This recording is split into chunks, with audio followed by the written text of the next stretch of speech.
बातमी पुण्यातील सारसबाग आज आणि उद्या बंद राहणार आहे। शहरामध्ये प्रतिबंधात्मक आदेश लागू केल्याने सारसबाग बंद राहणार आहे। सारसबागेतील मंदिर मात्र दर्शनासाठी खुलं राहील।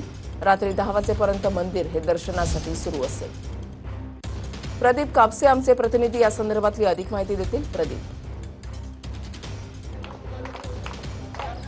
सध्या आपण पाहतोय की सारसबाग जे आहे ते 2 दिवस बंद राहणार आहे। मात्र पुणेकर जे आहेत ते सकाळी मोठ्या प्रमाणावरती गणपती मंदिरामध्ये दर्शनासाठी येतात। त्यांनी आपण पाहतोय की रस्त्यावरती जे आहे ते या ठिकाणी गणपती बाप्पाची आरती केलेली आहे। दरवर्षी आम्ही मंदिरामध्ये फिरण्यासाठी येतो, मात्र आज दर्शनासाठी मंदिर जे आहे ते बंद ठेवण्यात आलेलं आहे। त्यामुळे रस्त्यावरतीच आपण पाहतोय की पुणेकरांनी या ठिकाणी आरती केलेली आहे। 46 वर्ष कंटिन्यू आरतीला असते, एक दिवस एक खाडा नाही असा केल्यानंतर आमचा खाडा झाला। आमच्या भावना असतात त्या दुखवल्या जातात ना, शेवटी आम्ही रस्त्यावरच आरती केली। काय करणार? दुसरा पर्याय नाही ना, तुम्ही पर्याय ठेवलाच नाही आम्हाला, काय करणार? किती वर्षांपासून येत इथं? बरेच वर्ष 20-25 वर्ष झाले असते।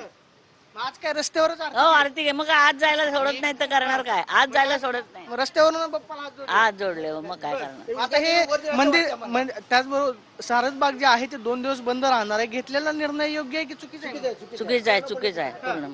नाही, आम्हाला आज सोडायला पाहिजे होतं, सोडायला झालं ते बघा आरती सुरू झाली आज, ही बघा आरती सुरू झाली। आपण पाहतोय की या ठिकाणी मंदिरामध्ये जे आहे ते आरती सुरू झालेली आहे, मात्र मंदिर दर्शनासाठी बंद आहे। त्यामुळे सकाळच्या सत्रामध्ये जे पुणेकर या ठिकाणी फिरण्यासाठी गणपती बाप्पाच्या दर्शनासाठी येतात त्यांनी आपण पाहतो की रस्त्यावरती या ठिकाणी आरती केलेली आहे आणि सारसबाग जे आहे ते 2 दिवस बंद राहणार आहे। धन्यवाद प्रदीप दिलेल्या सविस्तर माहितीसाठी।